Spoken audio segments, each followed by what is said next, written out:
So I had this crazy idea to host a Docker registry within a Docker container so I could put my Docker containers into the Docker registry, go off to another Raspberry Pi, pull those Docker containers and run them using Docker. Let's go do it right here on Jeff's Pie in the Sky.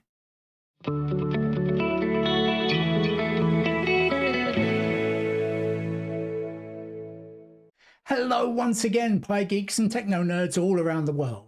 My name's Jeff, and I'm an IT professional who's been in the industry for over 30 years. I've been using Raspberry Pi since they first came out, and I wanted to share with you some of the projects that I've done along the way.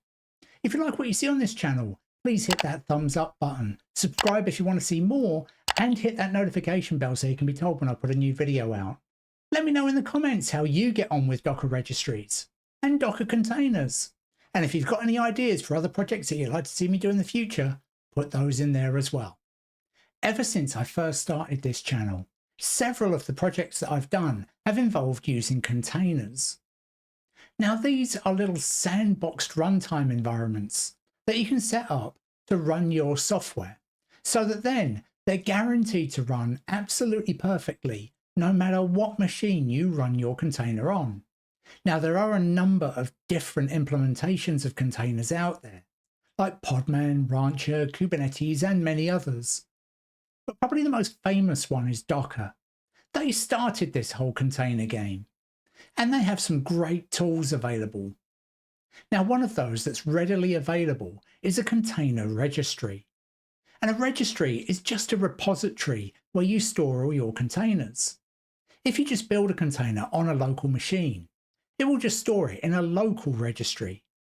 And this means that if the SD card gets reused or damaged, then you lose the containers that are on it. So the big benefit about storing your containers within a centralized registry is really around resilience. Now the quality of that resilience really depends on the storage that you have for your registry. In my case, I'm going to be hosting my registry on my NAS, so it can benefit from the resilient RAID 5 storage. This is also then backed up to a separate hard drive. Now, as it stands, I don't have any off-site backup of that, and that's a risk I'm willing to take for now, but I will address.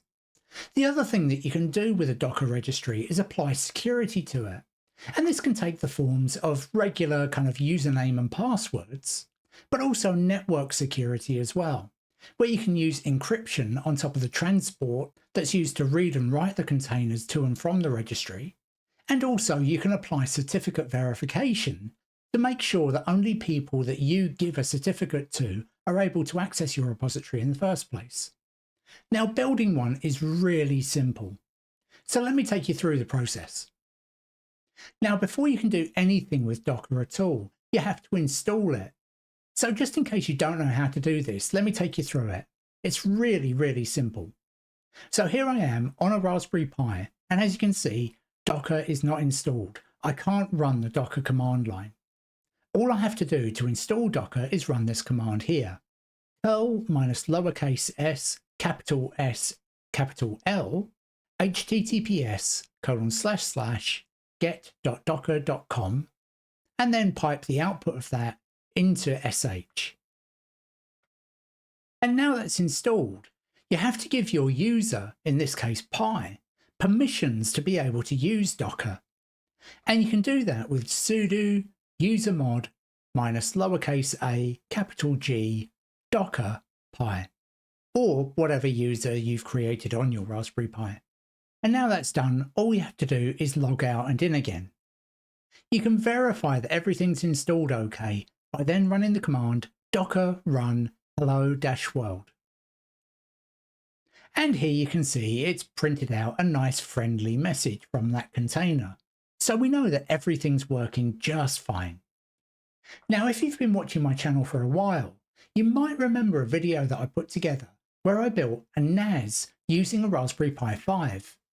Now I'm going to be making use of that here purely because I want to benefit from its resilient storage. I set up 3 hard drives as a RAID 5 array, and this means if any individual hard drive fails, I don't lose any data. I can just swap out that hard drive and everything will be fine. Just as an added layer of resilience there, I also have an extra hard drive in the NAS, and I use that to back up all of the data from the NAS. So I've got it in a separate drive. So I'm going to set up my Docker registry on there so I don't have to worry so much about the data getting lost. So here I am on my NAS. I've created a directory here under the resilient storage called Docker-Registry. Under here, I have 3 subdirectories, auth, certs, and data, but I've just made these names up. You can call them whatever you like. The auth directory will be holding a file that effectively forms the user database for the registry. The certs directory will store the public and private keys required by the registry in order to enable encrypted secure communication. And the actual registry itself will be stored under the data directory. Now, the first thing that I need to do here is create the certificates. Now, again, quite a long time ago, I created a video that included how to set up your own certification authority. But all of the scripts are directly available within my GitHub. I'll provide a link to that in the description. So I'm just going to pull those here.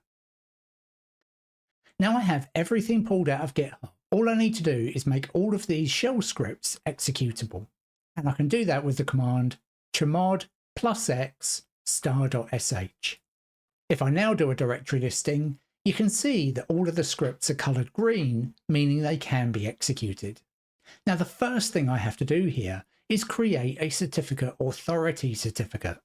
Now, aside from being a mouthful, the certificate authority is essentially the entity that's responsible for creating and signing certificates. So in order for you to become a certificate authority, you have to have a CA certificate. And using these scripts, that becomes really simple. All you have to do is run /create_ca_cert.sh. This will now ask a whole bunch of different questions. The first is that it wants a short name to identify your authority. You can't have any spaces in here. So I'm just going to call this JPITS, Jeff's Pie in the Sky. It then wants your country code.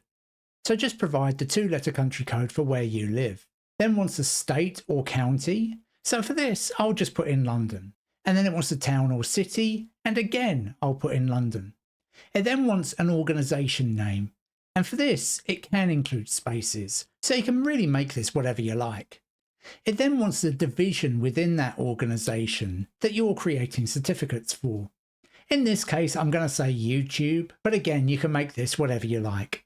Next, you need to provide an email address for the certificate authority. Now, this doesn't actually have to be a real email address, so I'm just going to provide a dummy one.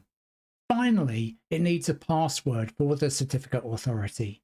This will be used through the signing process for all the certificates that you create. Once you create that, you get all of this funky output, but then your CA certificate is created and you can use it however you like. Now you have your certificate authority, you can go ahead and create a certificate for your Docker registry. And again, this is easy. You just need to run /create_server_cert.sh. Here, it asks what domain do you want to create a certificate for. Now this needs to be the fully qualified name that you're going to give to your Docker registry. Now for the purpose of this, I've just created a host name within my Pi-hole DNS server that I've got on my local network. If you're using a dynamic DNS service, then you could always create a CNAME alias of the domain name that you have registered to represent your Docker registry. So for my case, I'm just putting in docker-registry.jpits.net. It then asks how long the certificate needs to last for. I'm going to put in 10 years or 3,650 days. And the certificate is then generated. If we look inside the private keys and public keys directories, you can see we've got the key and CRT files for both the certificate authority and for our server. The next thing I have to do is take the private and public key for my server, and I'm copying those into that certs directory that I created under my NAS storage. The next thing that I need to do here is create the authentication database for the Docker registry. Now, one of the great things about Docker is that there are tons and tons of different pre-built pieces of software that are built as containers that you can just grab and use. One of these is the Apache HTTPD container, and this just includes the Apache web server. However, this also includes a script that you can use to create hashed password files, and this happens to be the correct format for our Docker registry to use. So rather than have to install Apache HTTPD separately, we can just grab its container here and run it. And then it uses this --entry point HT password parameter. And all this is doing is saying to the container, rather than run up the web server as you normally would, run this script instead. You then just provide the name and version for the container, in this case httpd:// B, lowercase b, n, and then you provide the credentials that you want to create. In this case, I want a user called test user, and I want its password to be test password. I'm then redirecting the output of that into the auth directory under my Docker Registry resilient storage, and I'm calling the resultant file htpassword or htpasswd. Now I'm deliberately using a double chevron here rather than a single chevron. If this was the only user that I was going to ever create, I could just use a single chevron and that would be absolutely fine. All it would mean is that it would recreate the file from scratch every time I ran it. However, it's safer in this use case to use the two chevrons, because if that file already exists, then it will add your new user onto the end of it. So it just means that you won't lose any users that you've already created. And there you can see it went ahead, pulled that container and ran it. And if I take a look at the file it's created, you can see that there's the entry for the test user and its password has been hashed. So this is all now ready to use. We're now ready to set up our registry. And here I've jumped up one level in my directory structure. So now I can see the auth, certs and data directories underneath where I am. Now, just to make things easy to read, I'm going to use Docker Compose to orchestrate the starting and stopping of my container. And this works off of a file in YAML format. So I'm just going to create a file here called registry.compose. And here is our Docker Compose file. The first thing I have to do is give this container an ID. I'm just calling it registry. And you can then provide a name as it will appear if you run docker ps-a to see all running containers. So again, I'm just going to call this registry. If you don't provide a name here, Docker Compose will create a name for you, and that would be based on the service name anyway. The restart qualifier within Docker Compose is really useful. If your container crashes for whatever reason, this will cause the container to automatically get restarted again. So you don't have to worry about writing any scripts to monitor the integrity of the container. You can just rely on Docker Compose for it. You then provide the name of the image that you want to run. Now in this case, Docker make this really simple because they just provide a container called registry. And the latest version at the time of recording this is version 3. I then use this technique called volume mounting. And this makes storage on your host available within your container. Now, the idea with containers is that they can't be modified. If you make a change within your container and then your container subsequently restarts, that change will be lost. It will just go back to its original state. However, by using volume mounting and making storage on your Raspberry Pi available to the container, it means that you can provide things that can be persisted, or things that you want to manage outside of the container. So in this first case, we want the data directory to be visible within the container as /var/lib/registry. And this is where the registry stores all of the container images. So this way, all of those images will persist even if the container is shut down, because they'll actually be stored on the Raspberry Pi's file system under that data directory. Now, since we created our certificates earlier, I'm also using volume mounting to make those available to the container. An alternative way to achieve this would be to create your own container using the registry:3 image as a base and modifying it by copying in your specific certificates And you could do the same thing with your authentication data. However, that would make your registry very specific to your use case. And also, if your certificate expired or you wanted to change the password for your user, you'd need to recreate the container again. So by using this volume mounting technique, everything becomes a lot more generic in terms of the container, and you can just provide the data that it needs.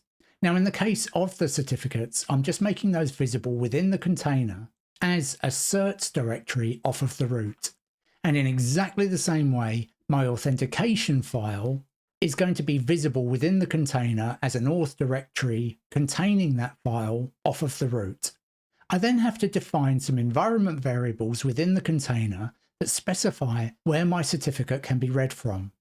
So in this case, it's my Docker Registry.jpits.net certificate and private key within the certs directory. Equally for authentication, I just say that the scheme being used for authentication is HT password. I say that the realm for my authentication is a registry realm, meaning that it will be used for my Docker registry. And then I provide the location of the HT password file as it's visible from the container, so /auth. Now, a Docker registry by default runs on port 5000. I'm not going to change that here, so I'm just exposing the port 5000 out of the container to the Raspberry Pi host. So I can connect to it from there, and it will just pass any information that I send to it straight through into the container and its port 5000. I'm now ready to start my Docker registry, and I can do that just by running docker compose-f registry.compose up-d. This -d option just means that it'll run the registry container in the background. If I didn't have that, it would run in the foreground, and if I hit Ctrl+C, it would stop. So just by running it in the background, it will just keep on running, and I can stop it if necessary with a docker stop command. And there everything has started up. Now here on my NAS, I run a whole bunch of different containers. And so it can be hard to spot, but right here at the top, you can see my Docker registry container is up and running and has been for the last 8 seconds. Now, just before I can start using my registry, I have to make my Raspberry Pi aware of my own certificate authority. In order to do this, I need to take the public key for my CA, copy it into the directory /user/local/share/ca-certificates, and then run the command sudo update-ca-certificates. This then says that my new CA certificate has been added. And normally at this point, if you're just using the Docker command line, you can just run sudo systemctl restart docker in order for Docker to now be aware of that new CA certificate. However, where I'm running on my NAS, and that's running Open Media Vault, which in itself is managing Docker containers, I'm actually just going to reboot the Pi, as that will achieve the same thing. And now I'm rebooted, I can just log in with docker login docker-registry.jpits.net:5000. I just put in my username and the password. And you can see that that login succeeded absolutely no problem. Now, in order to test all of this, I'm going to create a little container here, push it into my registry, and then pull that on a separate Raspberry Pi. So in order to build a test container, I've just got a small Docker file, and all it's going to do is display what's in the msg.txt file at the point where you run it. In order to build this, I just need to run docker build-t, and then I need to provide what's called a tag for my container. And I've called this jpits/test-container:1. I then have to tell it which file contains all the build instructions for the container, and that's my Docker file, which I just provide with a -f option. And by specifying this dot at the end, it's just saying that all of the resources needed to build this container are in this current directory.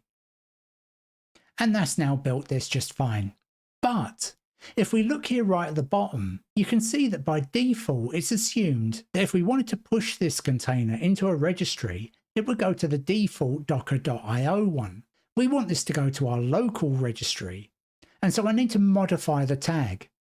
Now, I could have specified this tag directly in the build command, but I just wanted to demonstrate that it does try to use docker.io by default. And I can modify it using this docker tag command, where I tell it the tag that I used previously, and then I give it a new tag that includes the name of my registry at the front.